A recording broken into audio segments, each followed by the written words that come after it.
صرف اور صرف ایمان کی طاقت کے بلبوتے سے لڑایا، ایمان کی پاور سے لڑایا، چوک دیا میدان جنگ میں صرف اور صرف ایمان کی طاقت اور ایمان کی پاور کے بلبوتے نہ مسلمانوں نے اور جنگ کو فتح کیا۔ میرے بھائیوں اور دوستوں، بچے بھی تھے، بوڑھے بھی تھے، جوان بھی تھی، بعض روایات کے اندر آتا ہے عورتیں بھی جنگ میں تھی، لیکن محمد کریم نے ایمان کی بدولت ان کو لڑا دیا اور اس جنگ میں اللہ تعالیٰ نے ایسے مدد کی۔ راوی حدیث بیان کرتے ہیں ہم تلوار اٹھاتے گویا کہ تلوار اٹھنے سے پہلے ہی اللہ تعالیٰ دشمنوں کے گردن کو نیست و نابود کر دیتا تھا۔ اللہ تعالیٰ نے ہر جانب سے روزی عطا کر رکھی ہے، اتنی نافرمانی، اتنی بد اخلاقی، اتنی بد کرداری، اتنی بد تہذیبی کرنے کے بعد بھی اللہ تعالیٰ اس کو 2 وقت کا کھانا نصیب و میسر کرتا ہے۔ لیکن ایک وقت آئے گا کہ اللہ تعالیٰ اس روزی کو چھین کر دے گا، اس روزی کو تنگ کر دے گا، اور تنگ کر کے اس روزی کے نہ ہونے کی وجہ سے اللہ تعالیٰ آزمائش میں ڈالے گا۔ پہلے سب سے تو آپ یہ سمجھ لیں کہ آزمائشیں آتی کیوں ہیں، اللہ تعالیٰ کسی قوم کو آزماتا کیوں ہے، اللہ تعالیٰ کسی قوم کو ٹٹولتا کیوں ہے، اللہ تعالیٰ کسی قوم کو پرکھتا اور جانچتا کیوں، اس کا سبب اور اسباب کیا ہے؟ پہلی سب سے اور بنیادی اور اہم چیز یہ ہے کہ اللہ تعالیٰ کسی قوم کو آزمائش میں اس لیے ڈالتا ہے تاکہ اس کو آزمایا جائے، اس کو جانچا جائے، اس کو پرکھا جائے کہ خوشحالی ہم نے جو دے رکھی تھی اس میں تو یہ عبادت کرتا تھا، کیا اس پریشانی میں، اس تنگی میں، اس روزی کی کمی میں، اس قید و بند کی زندگی میں، اس سارے سکون اور اطمینان کو چھوڑ کر کے پریشانی والی زندگی میں ہمیں کتنا یاد کرتا ہے، ہماری عبادت کی طرف جھکاؤ اس کا کتنا ہے، اس مصیبت کے وقت میں، اس پریشانی کے وقت میں، اس تکلیف کے وقت میں بندے کا جھکاؤ کس کی جانب ہے؟ کیا رب کریم کی جانب اس کا جھکاؤ ہے؟ کیا اللہ رب العالمین کی ذات کی طرف اس کا جھکاؤ ہے؟ کیا روزی کو ہم نے چھینا، اولاد ہم نے چھینا، سکون ہم نے چھینا، بیوی ہم نے چھینی، بچے ہم نے چھینے، معاشرے اور سماج کے اندر روزیوں کو ہم نے تنگ کر دیا؟ کیا ایسے وقت میں، ایسے حالات میں، ایسے پرفتن اور پردور ماحول میں بندے کا کردار کیا تھا، اخلاق کیا تھا، کیریکٹر کیا تھا، ہم نے اس سے یہ ساری آسائشیں چھین لی؟ تو ایسے وقت میں اس نے زندگی گزاری تو کیسے گزاری؟ اس نے نماز پڑھا تو کس کے لیے پڑھا؟ اس نے ماتھا جھکایا تو کس کے لیے جھکایا؟ اس نے مانگا تو کس سے مانگا؟ اس نے بیٹا مانگا تو کس سے مانگا؟ اس نے اولاد مانگی تو کس سے مانگی؟ یہ آزمائش کے لیے، یہ آزمانے کے لیے، یہ ٹٹولنے اور پرکھنے کے لیے اللہ تعالیٰ مسلمانوں کو ہر طرح کی آزمائش اور ہر طرح کے فتنے سے دوچار کرتا ہے تاکہ ان کو جانچا جائے اور پرکھا جائے۔ ایک اور بنیادی چیز میں آپ کے سامنے رکھ دوں، جب اللہ کا عذاب آتا ہے، جب اللہ کسی قوم کو آزمانا چاہتا ہے تو اس قوم کے اندر چاہے وہ شریر لوگ ہو، چاہے وہ نیک پرور لوگ ہو، اللہ سب کو اپنی چپیٹے میں لے لیتا ہے، اللہ سب کو آزما لیتا ہے، چاہے وہ مسجد کے اندر پورا دن بیٹھا رہتا ہو، پوری رات اس کی تہجد میں گزرتی ہو، لیکن جب رب کا عذاب آتا ہے تو ایسے لوگوں کو سب سے پہلے اٹھا کر کے آزمایا جاتا ہے کہ یہ بندہ نیک تھا، صالح تھا، دیکھنا یہ ہے کہ پریشانی آئی ہے، اس پریشانی کے دور میں زندگی کیسے گزارتا ہے، پریشانی کے عالم میں، مصیبت کے عالم میں زندگی گزارتا ہے کیسے، یہ دیکھنا یہ ہے۔ جب اللہ کا عذاب آتا ہے تو نیک اور صالح لوگوں کو چھوڑ کر کے نہیں بلکہ پوری بستی اور پوری قریہ کو اللہ تعالیٰ اپنے عذاب کے چکر میں لے لیتا ہے اور سارے لوگوں کو آزمائش میں ڈال دیتا ہے۔ میرے بھائیوں اور دوستوں، اس آزمائش میں ہمیں کرنا کیا چاہیے؟ سب سے پہلی اور بنیادی چیز میں آپ کو بتا دوں، نبی اکرم صلی اللہ علیہ وسلم کی 63 سالہ زندگی، 63 سال کی زندگی، کوئی مائی کا لال یہ نہیں کہہ سکتا ہے، کوئی کتاب یہ نہیں کہہ سکتی ہے، کوئی مذہب یہ نہیں کہہ سکتا ہے کہ محمد کریم صلی اللہ علیہ وسلم نے اس 63 سالہ زندگی میں، اس پریشانی بھری زندگی میں کسی پیڑ سے ناجائز طریقے سے پتے کو توڑ کر کے زمین پر گرایا ہو، کسی چوٹی کو اپنے پیروں تلے رودا ہو، اس مصیبت کے وقت میں، اس پریشانی کے وقت میں، اس تنگی کے عالم میں نبی کائنات نے اپنے پیٹ پر پتھر کو باندھنا مناسب سمجھا، لیکن کسی کے سامنے ہاتھ نہیں پھیلایا اور بد اخلاقی و بد کرداری کا مظاہرہ نہیں کیا۔ میرے بھائی اور دوستو، نبی اکرم صلی اللہ علیہ وسلم کی پوری زندگی آزمائشوں سے گھری رہی، مصیبتوں سے گھری رہی. کبھی اپنے خاندان سے لڑتے رہے، کبھی گاؤں سماج سے لڑتے رہے، کبھی پورے قوم سے لڑتے رہے، کبھی پورے جماعت سے لڑتے رہے. 63 سال کی زندگی میں اس محمد عربی کو کبھی سکون اور اطمینان کی زندگی میسر اور نصیب نہ ہو سکی. آزمائشوں سے پوری زندگی ان کی گھری رہی. لیکن اس آزمائش میں، اس پریشانی میں آپ کے نبی کریم صلی اللہ علیہ وسلم کا اسٹینڈ کیا تھا؟ کس چیز کے تحت آپ کی زندگی گزارتے تھے؟ 63 سال کسی کو پرتاڑت کرنا، کسی کو آزمانا اور ایک چیز پر اٹل رہنا، یقیناً میرے بھائی اور دوستوں بڑی دانش مندی کی بات ہے. لیکن نبی کائنات صلی اللہ علیہ وسلم اپنے اعلیٰ اخلاق، عمدہ اخلاق و عمدہ کردار کی بنیاد پر 63 سال زندگی مانو ایسے گزار کر کے چلے گئے. آج بھی جب آپ گوگل کھولیں گے اور دنیا کے سب سے نیک سیرت انسان کو تلاش کریں گے، محمد عربی صلی اللہ علیہ وسلم کا نام اس فہرست میں سب سے اوپر ہوگا. یہ اخلاق پیش کر کے نبی اکرم صلی اللہ علیہ وسلم گئے تھے. آزمائش انہیں بھی آئی تھی، پریشانی انہیں بھی آئی تھی، بھوک مری کا شکار کبھی ہوئے، کبھی اپنوں کی جدائی کی آزمائش، کبھی دوستوں کی جدائی کی آزمائش، کبھی دشمنوں کا آپ کے اوپر حملہ کر دینا، کبھی سجدہ نہ کر دینا، روکنا، ہر طرح کی آزمائش سے آپ کھڑے اترے. لیکن ایسے وقت میں آپ نے اخلاق و کردار کی وہ مثال پیش کی، رہتی دنیا تک ایسی مثال کوئی پیش کر کے نہیں دکھا سکتا. اس آزمائش کے دور میں ہمیں بھی اسی اسٹینڈ کو اپناتے ہوئے اعلیٰ و عمدہ اخلاق پیش کرنے کی ضرورت ہے. میرے بھائیوں، نبی اکرم کے اخلاق کی گواہی حضرت خدیجہ رضی اللہ تعالیٰ عنہ نے. کسی کے بھی اخلاق کو جاننا، جانچنا اور پرکھنا تو اس کی عورت اور وائف سے پوچھیں. کسی کے بھی اخلاق کو جانچنا. حضرت خدیجہ آپ کے اخلاق کی گواہی دے رہی ہیں، فرماتی ہیں کلا ابشر فواللہ لا یخزیک اللہ ابدا واللہ انک لتصل الرحم وتصدق الحدیث وتحمل الکلا. اے محمد عربی، اللہ کی قسم، اللہ رب العالمین آپ کو کبھی ہرگز برباد نہیں کرے گا، کبھی تباہ و برباد نہیں کرے گا. آپ کے لیے تو بشارت ہو، خوشخبری ہو، کیونکہ آپ غریبوں کی مدد کرتے ہیں، یتیموں کی مدد کرتے ہیں، بیواؤں کی مدد کرتے ہیں، لوگوں کے ساتھ آپ صلہ رحمی کرتے ہیں. آپ کا اخلاق تو محمد الرسول اللہ ایسا ہے کہ محمد الرسول اللہ جو بوجھ نہیں اٹھا سکتا ہے، محمد کریم آپ اس کے بوجھ کو اپنے سر پہ اٹھا کر کے اس کی مصیبت دور کرتے ہیں. یقین اللہ تعالیٰ آپ کو کبھی برباد نہیں کرے گا، کبھی تباہ نہیں کرے گا.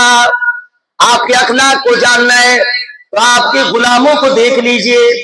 حضرت انس رضی اللہ تعالیٰ عنہ بیان کرتے ہیں خدمت رسول اللہ صلی اللہ علیہ وسلم 10 سنین، میں نے اللہ کے نبی کریم صلی اللہ علیہ وسلم کی خدمت 10 سالوں کی لمبی مدت تک کی. لیکن اس 10 سال کی لمبی مدت میں محمد کریم نے کبھی مجھے فما قال لی اف قط، کبھی مجھ تک نہیں کہا. 10 سال کی لمبی مدت غلامی نبی اکرم صلی اللہ علیہ وسلم کے ساتھ کرنا. لیکن حضرت انس بیان کرتے ہیں اس 10 سال کی لمبی مدت میں محمد الرسول اللہ نے کبھی کسی کو اف تک نہیں کہا. یہاں ایک دن کا مزدور 400-500 کے لے آتے ہیں تو ایسا لگتا ہے کہ خرید لیے اس کو. 400-500 کے مزدور سے کھیت میں جبائی بھی کروائیں گے، پھول بھی گڑوائیں گے، کھاد بھی بیٹھائیں گے اور گھر کا پہرا بھی جھاڑو لگوائیں گے. نبی اکرم کا اخلاق دیکھو، کردار دیکھو آپ کا. 10 سال تک حضرت انس نے آپ کی خدمت کی، لیکن بیان کرتے ہیں اس 10 سال کی لمبی مدت میں نبی کائنات نے کبھی ہمیں اف تک نہیں کہا. کسی چیز کے لیے نہ ٹوکا، نہ روکا، نہ مارا. آپ کا اخلاق یہ تھا، آپ کا کردار یہ تھا. اس پرفتن داہور میں، اس پرفتن ماحول میں نبی اکرم صلی اللہ علیہ وسلم نے اپنے اخلاق کی بنیاد پر اس دین کے پرچار اور پرسم کو میرے بھائی اور دوستوں زمین کے اندر ایسے گاڑا کہ دنیا نے آپ کے اس اخلاق کو لوہا مانتے ہوئے اسلام کو قبول کر دیا. صداقت اور امانت داری اتنی زیادہ تھی نبی اکرم صلی اللہ علیہ وسلم کی کہ اپنے تو اپنے غیر بھی اس کے اخلاق کی گواہی دیتے تھے. آپ صلی اللہ علیہ وسلم احد پہاڑ پر کھڑے ہو گئے، سارے کنبے قبیلے والوں کو بلایا، یا بنی کعب بن لؤی انقذوا انفسکم من النار. اے مرہ بن کعب کی اولاد، اے عبد شمس کی اولاد، اے عبد مناف کی اولاد، اے بنو ہاشم و بنو عبد المطلب کی اولاد، انقذوا انفسکم من النار، تم سارے کے سارے لوگ اپنے آپ کو جہنم کی آگ سے بچا لو۔ جب نبی اکرم صلی اللہ علیہ وسلم نے احد پہاڑ پر کھڑے ہو کر کے سارے لوگوں کو بلایا، اکٹھا کیا، جب سارے لوگ جمع ہو گئے، اکٹھا ہو گئے، کہا اے عرب والو، اگر میں تم سے یہ کہوں کہ پہاڑ کے اس پار شہ سواروں کی ایک جماعت ہے جو تمہارے اوپر حملہ ور ہونا چاہتی ہے، یہ بتاؤ کیا تم میری بات کو مانو گے کہ نہیں مانو گے؟ سارے لوگوں نے کہا ما جربنا علیک الا صدقا، اے محمد کریم آج تک ہم نے آپ کو صرف اور صرف سچ بولتا ہوا پایا ہے، آج تک ہم نے آپ کو جھوٹ بولتا ہوا نہیں پایا ہے۔ محمد کریم نے کہا اے لوگوں سنو، آج میں تمہیں ایک ایسے شخص کی دعوت دینے کے لیے بلانے کے لیے آیا ہوں جو صرف اور صرف پوری کائنات کا مالک ہے، پوری کائنات کا کھلانے جلانے والا ہے، اس کو چھوڑ کر کے تم کسی کی عبادت نہ کرو، کسی کی بندگی نہ کرو۔ اس وقت تک وہ لوگ اسلام لے کر کے نہیں آئے تھے، لیکن اللہ کے نبی نے کہا کہ اگر میں یہ کہوں کہ پہاڑ کے اس پار شہسواروں کی جماعت ہے جو تمہارے اوپر حملہ ور ہونا چاہتی ہے تو بتاؤ کیا تم میری بات کو مانو گے؟ سارے لوگوں نے کہا ما جربنا علیک الا صدقا، ہم نے آپ پر سچ کا ہی تجربہ کیا ہے، آپ جھوٹ نہیں بول سکتے، جو آپ کہیں گے وہ 100% بات صحیح ہوگی۔ یہ اخلاق میرے نبی اکرم صلی اللہ علیہ وسلم کا۔ جود و سخاوت تو اتنی زیادہ تھی، فیاضی تو اتنی زیادہ تھی، اگر جسم کا کپڑا بھی کوئی مانگ لیتا تھا تو نبی اکرم صلی اللہ علیہ وسلم نکال کر کے سامنے والے کو پیش کر دیتے تھے۔ ایک مرتبہ کا واقعہ ہے، اللہ کے نبی کریم صلی اللہ علیہ وسلم راوی حدیث حضرت ابو ہریرہ کے ساتھ سے گزر رہے تھے، ایک عورت آئی اور اللہ کے نبی کریم صلی اللہ علیہ وسلم کو ایک چادر گفٹ میں دے دیا۔ بعض روایات میں آتا ہے کہ ایک آدمی آیا، بعض میں آتا ہے کہ ایک عورت آئی، ایک چادر اللہ کے نبی کو گفٹ کر کے چلی گئی۔ اللہ کے نبی کریم صلی اللہ علیہ وسلم کو چادر کی سخت ضرورت تھی، اللہ کے نبی نے چادر لیا اور اپنے جسم پر ڈال لیا۔ ایک صحابی نے دیکھا نبی کائنات صلی اللہ علیہ وسلم نے چادر پہنا ہوا اپنے جسم کے اوپر، فوراً سوال کر بیٹھے، مانگ بیٹھے اللہ کے نبی کریم صلی اللہ علیہ وسلم اس چادر کی مجھے بھی سخت ضرورت ہے، اللہ کے نبی مجھے دے دیجئے۔ راوی حدیث بیان کرتے ہیں اللہ کے نبی کریم صلی اللہ علیہ وسلم کو اس چادر کی سخت اور آسد ضرورت تھی۔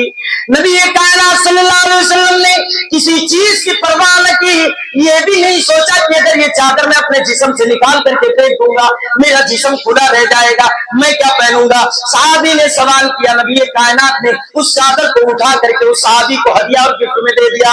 دوسرے صحابہ بھی آس پاس موجود تھے، لوگ لان تان کہنے لگے، برا بنا کہنے لگے، نبی اکرم صلی اللہ علیہ وسلم نے خبردار کر دیا، کہا اس نے مانگا میں نے دے دیا، یہ میرا اور اس کے دل کا معاملہ ہے۔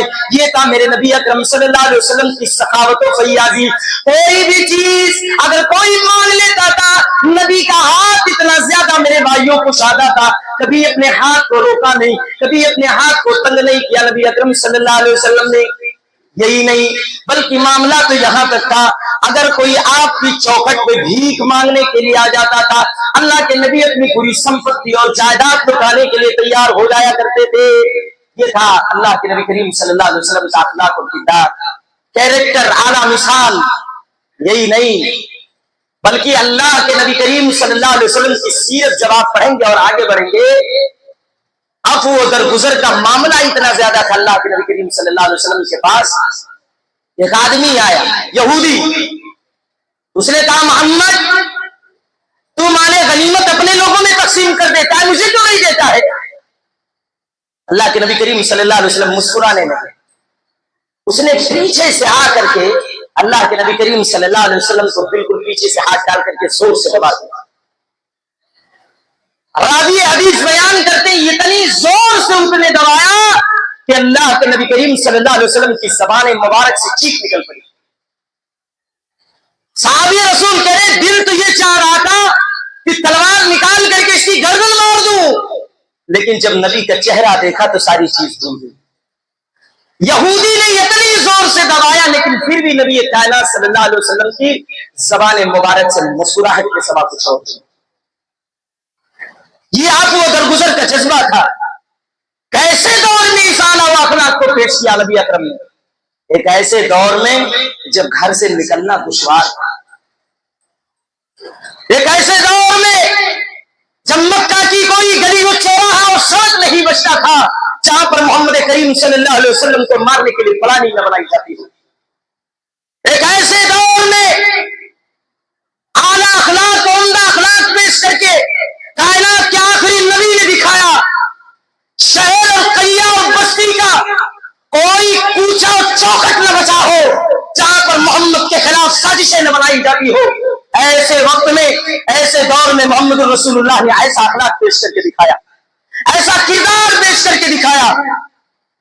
میرے بھائیوں اور دوستو، اس دور میں بھی بہت زیادہ فتنے، فسادات، آزمائشیں، ابتلا، پریشانی، مصیبت ہر جانب سے مسلمانوں کو گھیر کر کے رکھی تھی، لیکن اگر انہیں کسی چیز نے سربلند کیا، سرخرو کیا، تو ایمانی طاقت نے سرخرو کیا اور سربلند کیا، اور اعلیٰ و عمدہ اخلاق اگر مٹنا ہوتا تو بدر میں مٹ گئے ہوتے، مٹنا ہوتا تو بدر میں مٹ گئے ہوتے۔ 313 کی جماعت 1000 کا مقابلہ محمد رسول اللہ نے لڑا دیا، کہا لڑ جاؤ، تمہارے پاس ایمان کی طاقت بہت زیادہ ہے، اور اللہ نے اس جنگ میں مدد کی اور 1000 کو شکست دیا۔ رہتی دنیا تک کے لیے لوگوں کے لیے نشان عبرت بن گیا کہ ایک نے 3 سے مقابلہ کیا، اور مقابلہ ایسا کیا کہ ان کے پرکچھے اڑ گئے اور میدان جنگ چھوڑ کر کے بھاگ گئے۔ اور جب کائنات کے رب نے، نبی نے مسلمانوں کو لڑایا، تیر کا تو ڈالا نہیں تھا، بھالا کا تو نیزہ نہیں تھا، لڑایا تو صرف اور صرف ایمان کی طاقت کے بلبوتے سے لڑایا، ایمان کی پاور سے لڑایا، چوک دیا میدان جنگ میں صرف اور صرف ایمان کی طاقت اور ایمان کی پاور کے بلبوتے لڑا مسلمانوں نے اور جنگ کو فتح کیا۔ میرے بھائیوں اور دوستوں، بچے بھی تھے، بوڑھے بھی تھے، جوان بھی تھی، بعض روایات کے اندر آتا ہے عورتیں بھی جنگ میں تھی، لیکن محمد کریم نے ایمان کی بدولت ان کو لڑا دیا، اور اس جنگ میں اللہ تعالیٰ نے ایسے مدد کی۔ راوی حدیث بیان کرتے ہیں، ہم تلوار اٹھاتے گویا کہ تلوار اٹھنے سے پہلے ہی اللہ تعالیٰ دشمنوں کے گردن کو نیست و نابود کر دیتا تھا۔ مٹنا ہوتا تو حنین میں مٹ گئے ہوتے، جب دشمنوں نے ہر جانب سے تم کو گھیر رکھا تھا، لیکن محمد رسول اللہ نے کہا مسلمانوں عزم مضبوط رکھو، توکل کرو تو اللہ کی ذات پر کرو، ایمان رکھو تو اللہ کی ذات پر رکھو، مرو گے پھر بھی تم وہاں جا کر کے اللہ کی بارگاہ میں زندہ رہو گے۔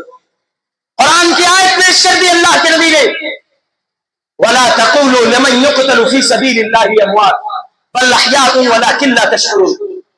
اے مسلمانوں لڑو، تمہاری مدد فرشتے کر رہے ہیں، اگر تم مرو گے شہید ہوگے، تم مرو گے نہیں بلکہ اللہ کی بارگاہ میں جا کر کے تم زندے میں شمار کیے جاؤ گے۔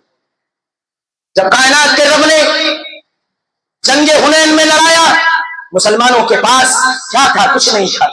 انہوں نے جنگیں جیتی ہیں تو صرف عزم اور حوصلے اور توکل اور بھروسے اور اعتماد کی بنا پر جیتی ہے۔ کافروں کو شکست دیا ہے تو صرف اپنے مضبوط عزائم کی بنیاد پر، مضبوط ارادوں کی بنیاد پر توکل اور بھروسہ کرتے ہوئے اللہ کی ذات پر۔ آج معاملہ یہاں تک آ چکا ہے صاحب کہ ہم دشمنوں سے کیا لڑیں گے، اپنوں میں لڑنے کی فرصت ہمارے پاس نہیں رہی۔ معاملہ بہت بدتر ہو چکا ہے، آنکھیں نہ کھلی، مٹا دیے جاؤ گے، ختم کر دیے جاؤ گے، تمہاری داستان تک نہ رہے گی داستانوں میں۔ کوئی فرشتہ آسمان سے آنے والا نہیں ہے، کوئی نبی اب اس دنیا میں نہیں آنے والا ہے، کوئی جماعت اللہ کی جانب سے آسمان سے نازل نہیں ہونے والی ہے۔ حالات تمہیں خود بدلنا ہے، ان عزائم کا مقابلہ تمہیں خود کرنا ہے، ان مصیبتوں کا مقابلہ تمہیں خود کرنا ہے، ان پریشانیوں کا مقابلہ تمہیں خود کرنا ہے۔ آج سکون سے زندگی گزار رہے ہو، ایک وقت آئے گا یہ سکون بھی ختم ہو جائے گا، جاؤ گے تو جاؤ گے۔ ان عزائم کا مقابلہ خود کریے، دوسروں کے سہارے مت بیٹھیے، کوئی ہماری مدد کرے گا، کوئی ہماری مدد کرے گا، کوئی ہماری مدد کرے گا۔ عزائم کا مقابلہ کب ہوگا؟ جب ہمارا رشتہ اللہ سے مضبوط ہوگا، اللہ سے مضبوط ہمارا رشتہ ہوگا، تب ہم ان عزائم سے مقابلہ کر سکتے ہیں۔ نماز پڑھنے کا نہیں، خرافات کرنے کا نہیں، گھنٹوں گھنٹوں چوراہوں پر، سڑکوں پر ہجوم اور جما کر کے، جمع غفیر اکٹھا کر کے مسلمانوں کا دکھ درد بیان کر کے ہم کسی سے لڑ نہیں سکتے۔ ہوٹل ہمیں فتح یابی نہیں دے سکتی ہے، بےہودہ گفتگو ہمیں نہیں امیدیں